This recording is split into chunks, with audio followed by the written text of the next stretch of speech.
talk about the cost of living in Connecticut versus the cost of living in Florida. Because while 99.5% of my comments are all positive and a lot of Connecticut pride and you're making the right decision, blah, blah, blah, there are occasionally people, not this comment specifically, this one was fine, no negative intent, I feel like, but there are some people like, you'll regret it as soon as your tax bills come. You'll regret it once you get your first Eversource bill. You'll want to go back to Florida.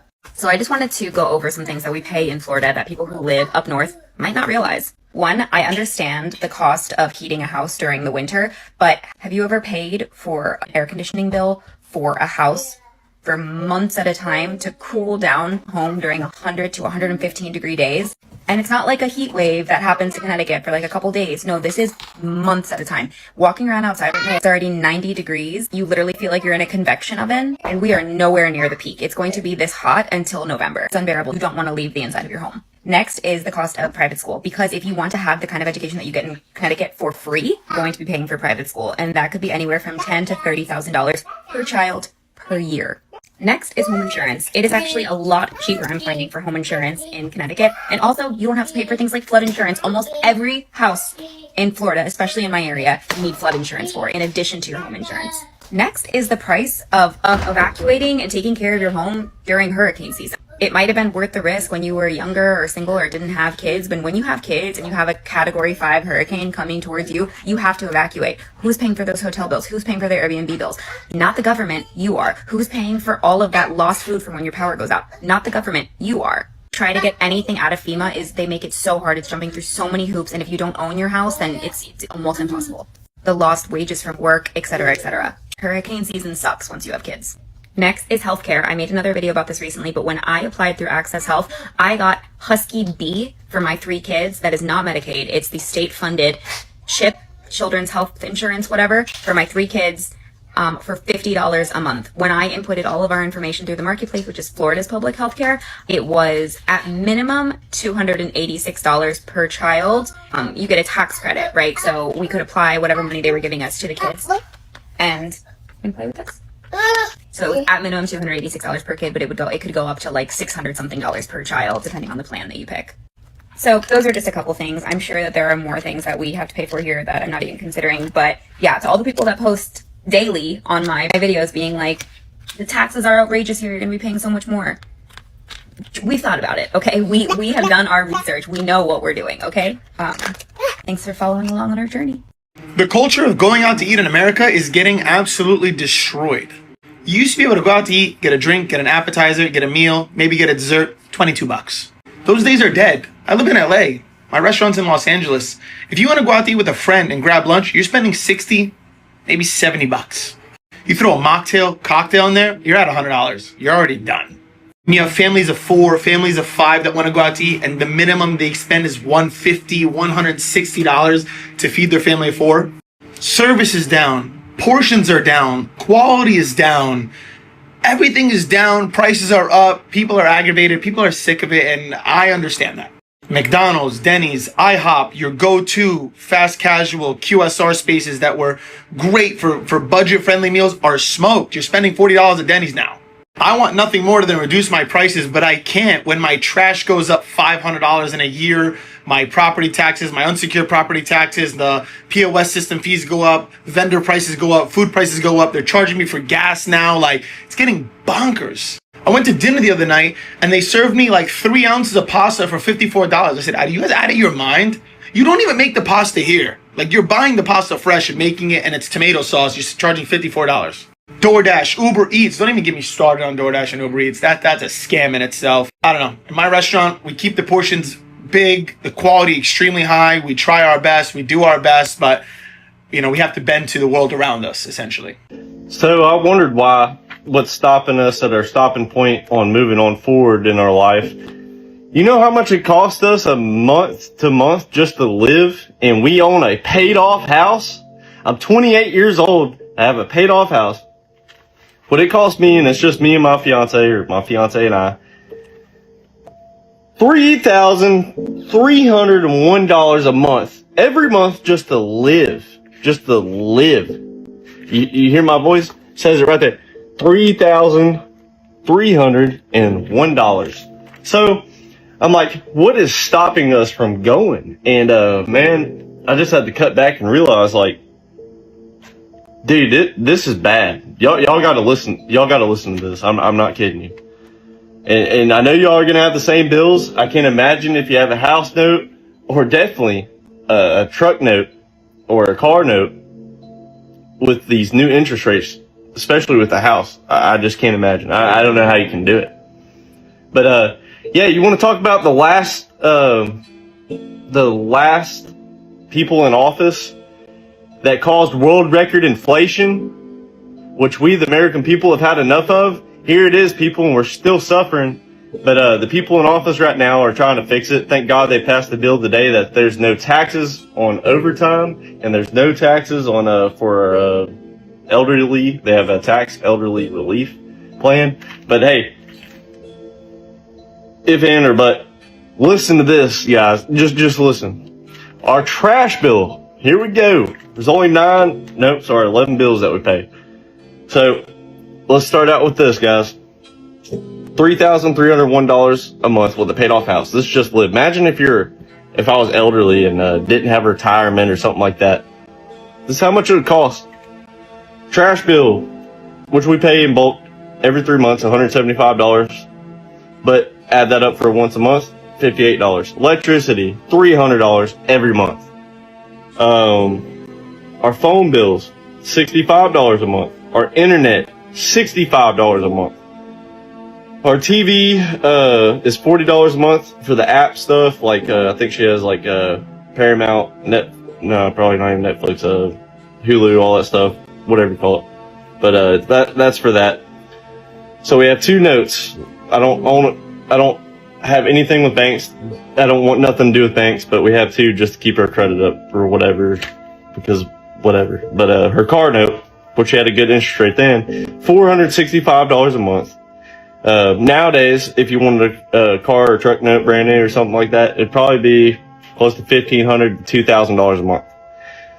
Her insurance on the car is $250 a month. My bike, because we like to take bike rides, $250 a month. Insurance is $57 a month. $280 a week for just 2 people for groceries. That adds up to be $1,120 a month, people. My wife, I'm in good health, but she's not. She's a diabetic, T1 diabetic, and her bills are about $250 a month. Water bill, $65 a month. Our taxes monthly for the year broken down is $316 a month, but we pay at the end of the year. That's $3,800 every year that we have to pay in full. So yeah, and also minus out of our paychecks, because I have a job, she's self-employed. We'll get into that, but yeah, even with my taxes taken out and everything else, we don't even have a house note, people. We don't even have a house note. So I'm at a pausing point because I'm a grown-ass man, and I'm not like this new generation that's weak, soft, broken. I come back from an old school background, and parents were Gen X. But yeah, it's tough, man. I hope the real men out there can hear my voice.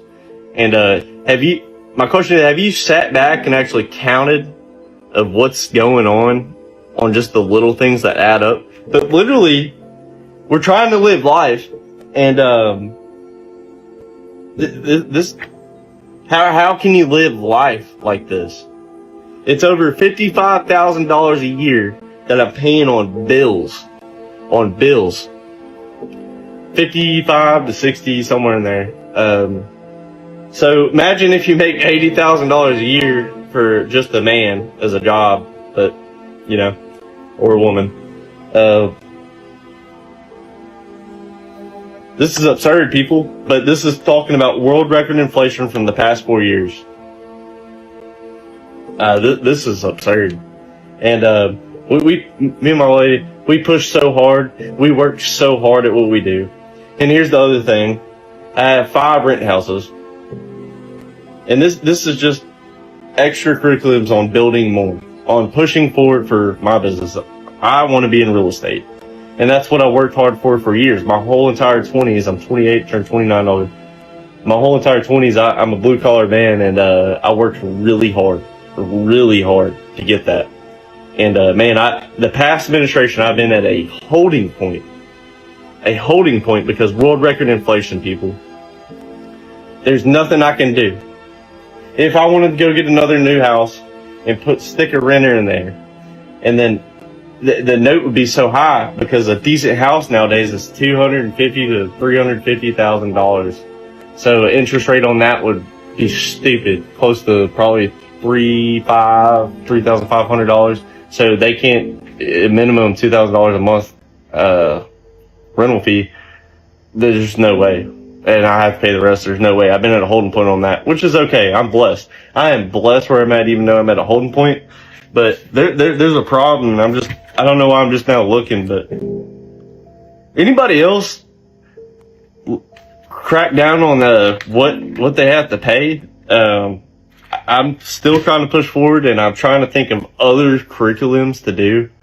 My fiance started her business last year, and we had a lot of money go out to that. And first year started out terrible, but this year she's really doing good, thank God. And but both of us are killing it, and this is insane. This literally is insane. No house note, and that's how much it costs. That's how much it costs. It just blows my mind. Blows my mind. And I can tell you one thing on here. If you're a Republican, please like this and comment something or share it. Because I'm telling you, all of us are paying this crap because the last people that were in office. And I'm sure just to get a business loan nowadays with the interest rates are insane. Everything I do is away from the government nowadays, but I don't care anymore. But we can only hope for the better. But is there any other men and women that are in the same type of boat, same type of place? And it's hard. It is fucking hard. And you're gonna get a lot of idiots on here, even though you heard me say I have 5 rent houses. Whoa, what would you do? You just cash them all out and sit at home and blow it all or something like that? That's for the idiots on here. But no, we push forward and we work harder. That's what we do. Oh, you have 5 rent houses. You should, I already know how this is gonna go. You should be well off. Dude, the train don't stop. I spent almost 10 years working 7 days a week, damn near. Killing it, man, through my 20s to get to where I'm at. But that's to stay home. I'm trying my hardest to stay home with my family. I don't care about these phones. I don't care about this new generation. I don't care about everything else. I'm trying to get it to where me and my family can stay at home and work from home and do what I do at home. I don't want to be out there anymore. It's the same thing like saying, a college degree is crap. I'm a high school dropout, guys. High school dropout, and I made it. We spent 18 years of our lives in high school going to school to teach us about what? The only thing I learned about at school was math, how to read and write, and how to speak. That's all you need. Other than that, all the people that went to college, I feel bad for y'all because what? You're going to be debt free by the time you're 98 years old? Does anybody else feel my pain? This rat race? Anybody else? It's getting hard, guys. This video is for my HOA. If you're new here, welcome. We're being petty. And if you're not new, sup you little weirdos. My favorite part about this whole thing is the vice president of my HOA lives right there. And they just pulled into their driveway. Yep, old white people. Quick recap. My HOA recently discovered the trash cans are ugly. Yeah, it's a trash can. Now with this groundbreaking discovery, they've decided to charge me $50 every time they can see my garbage cans from the road. So welcome to part 2 of things I'm doing to piss off my HOA. Now don't get me wrong. I like living in this neighborhood. It's very pretty. But there's one thing it's missing. Fucking bats. I love Halloween. Now, they gave me options. They said I could either put my trash cans in the garage, but that's my home gym, or I can erect a fence. You can erect this dick! In all fairness, I did put up a fence. I just used it to cover the real eyesore. The air conditioning unit. The instructions got ripped in half. Fuck it, we ball. Fucking read this for a second. Oh, yeah. Yeah, fucking. My hand. Hammer! Oh, wow, that's super easy, actually. Now, at this point, some of you may be asking, Scotty, why bats? A fun fact, bat sanctuaries are federally protected. Bats deserve to live in nice places, too. Before we put this up in the air, we're going to be spraying it with a bat attractant spray. Would you just look at it? Wow! That's nice! Free will's crazy, huh? Seriously, fuck V-Shred. Fuck you, I won't do what you tell me! Fuck you, I won't do what you tell me! Fuck you, I won't do what you... I just got a violation from my HOA for running this extension cord for my block heater across the sidewalk because they said someone can trip. Literally trying to find me over $100 a day that I don't correct this. So this is how I'm going to fix this because I'm petty. So I got a 2500 watt generator and we're going to go ahead and plug it in. And we're going to run this 24/7 so that there's no cord running across the sidewalk. You know, we got to throw some oil in this, but maybe the HOA would like this if I straight pipe this generator. So we got to throw some dinosaur juice in here. They even give you this cool little funnel. We're going to go ahead and fill this up. If anyone knows how to straight pipe this, let me know. More violations, better. I'm just sick and tired of the HOA telling me what I can and can't do. Hey, cool thing, it's even got a gauge to see how long we can piss the neighbors off. And it's super easy. We're going to go ahead and just turn it on to choke. Everything's on. We'll give it a couple pulls, fire right up.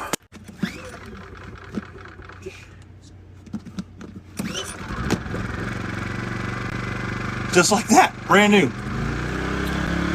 We're definitely gonna leave Eco off. Go ahead and plug that in. And at least no one will have to trip, but we're just gonna leave that like that. We'll just go ahead and keep my truck warm. This year, we built a ramp for our foster son who has cerebral palsy. He's deaf, he's blind. He's been living with us since January of 2015. And we had a church group come out and build the ramp for us. And within hours of building the ramp, we received a lot of complaints from the Homeowners Association. I believe it was about 24 hours after that, we were told that we needed to remove it. That is just not an option for us. Our son he's 11 years old, he weighs 75 pounds, and we were working with just car ramps to get him in and out of the house. First option was to get rid of it. The second, they said we needed to put it in our garage. That was not an option for us either. Ever since we live here, we both have businesses. And there's just not enough square footage in our garage to hold a ramp. The status is they would like us to totally landscape the ramp in and just block it all off to the view of the rest of the neighborhood. Not long after that, we decided that we were going to move, or at least try to move. It's really hard because we have foster kids, adoptive kids, over 10 kids in the house, and we went ahead and we had a lien filed on our home for not building a brick mailbox, and we remedied that and finished it up, but they have not removed that lien yet. Too many homeowners associations that want to micromanage the people that are there. This is a really nice neighborhood, and if you let people alone, it's still a nice neighborhood, but they want to micromanage and tell people everything that they can and can't do. It's really rather ridiculous in a neighborhood like this. We got a lot of wonderful people, and then there's a few people that just like to exert their force. Just wish that our neighbors would understand how this could affect them possibly sometime in their life. If you know, their children ever had an accident that they needed a wheelchair ramp, or even have an elderly parent that needs a ramp. I know from experience, it's just from my dad living with us when he had Parkinson's, to get him in and out without a ramp was just basically impossible. And it's sad that some people aren't thinking what their lives could be like.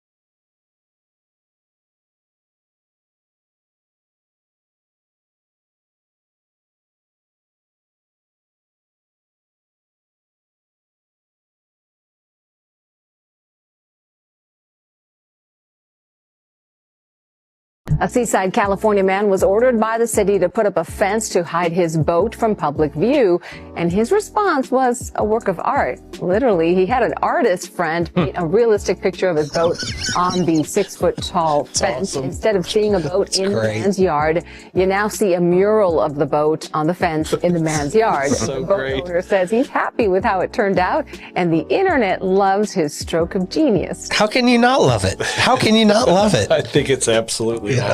That is the proper reaction to people complaining about having a boat in your driveway. You know, homeowners associations and different things, they don't allow people to actually live their life. I feel like if you have a boat or an RV and you want to park it in your driveway, you should be able to park it in your driveway. That's truly the proper reaction if somebody complains about something in your driveway. The only thing that would make it better is if he was the driver of the Oscar Mayer Wienermobile. That would have been a cool painted painting. that mural on there. That's what I want to see.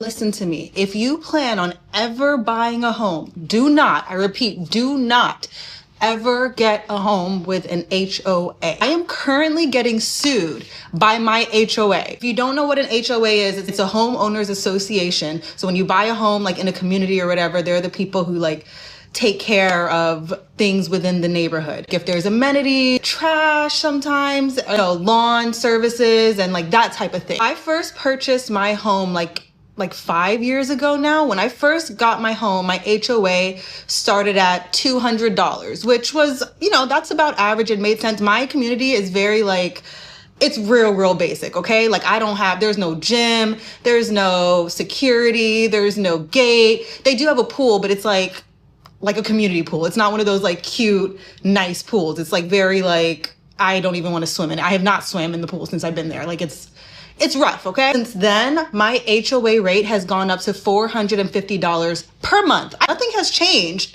since the $200 per month. It's just gone up. Apparently, they're just allowed to do that with no rhyme or reason. Like, I don't know, inflation, aliens, they can say whatever they want, but the price can just go up and you really like have no say. Earlier this year, my HOA decided that they need to waterproof the crawl space under the units.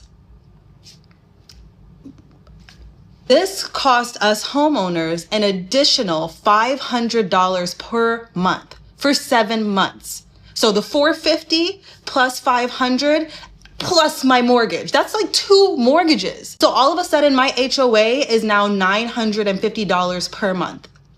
I have all my stuff on auto pay because I ain't trying to remember like where my money gotta go. I'm gonna forget. So when the rate changed, my auto pay just stayed, you know, what I had it set at. So I missed the first couple payments.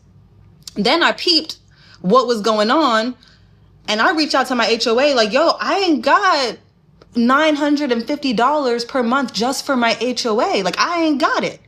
I don't have it. And that's crazy. So what do they decide to do? They decide to hire lawyers to basically force me to give them money I don't have. On top of the $950, which I think over the course of like 7 months had totaled up to like $3,500 total. So now on top of that, they're now also charging me for their lawyer fees for the lawyers they hired to sue me.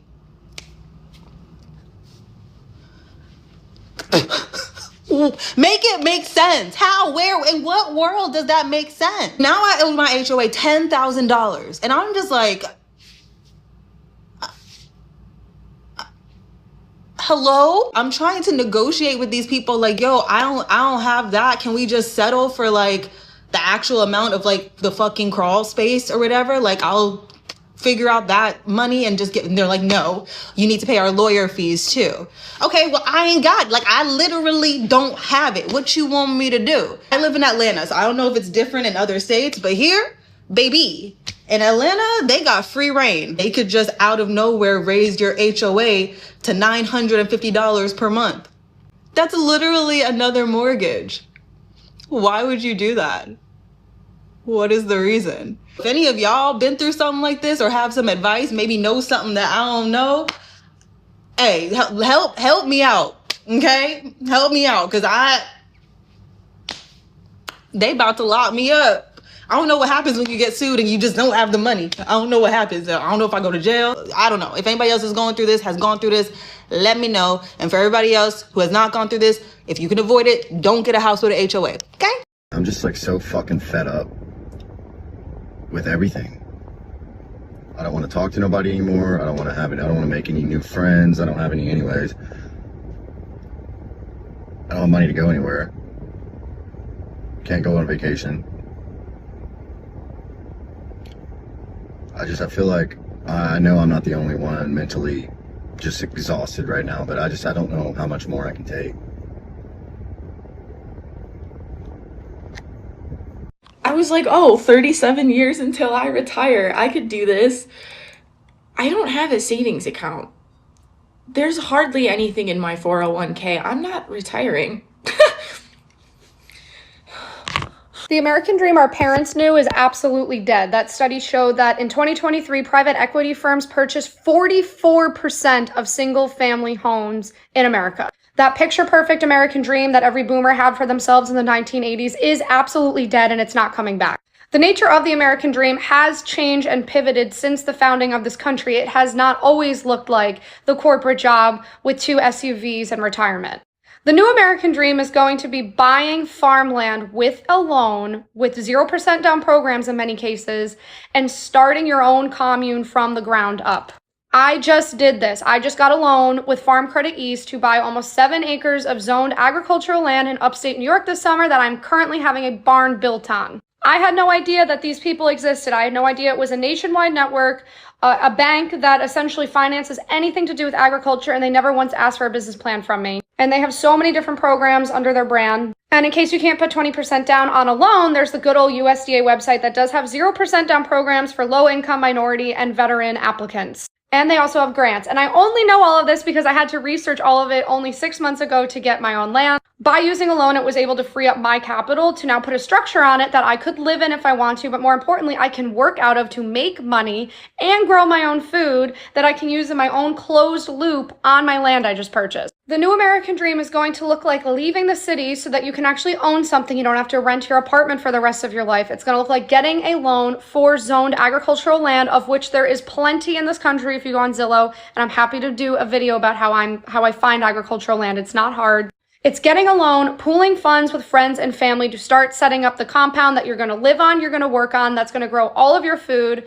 Essentially, it's going back to the 1800s, but with our modern technology today. Throw solar if you want on it. You can go off grid. Use Starlink to get Wi-Fi out in the middle of nowhere. These are all options, and I think they are going to become the norm in the coming years, which is why with the current system crumbling, it seems so terrifying. So if you're a millennial, please do not give up ownership of real estate in your lifetime. Instead of looking at these single family homes, maybe it's time to look at the zoned agricultural land sitting all around our country. Listen, if you still want to come to America because you believe in the American dream, let me tell you something. That dream died like 30 plus years ago, and now we're living in a dream that involves paying $10 for a dozen of shitty fucking eggs, paying $2,000 a month for an apartment in the ghetto that's about 700 square feet and it has no walls. And then if you want to go to university here, you're looking at around $100,000 for a 4-year education. That's on the low end. But in those 4 years, You might get shot because everyone seems to want to shoot each other for some ungodly reason. Then you're gonna graduate thinking, oh, I graduated, I have a degree now, I'm gonna get a good job. Your good job is gonna pay you about $40,000 starting off,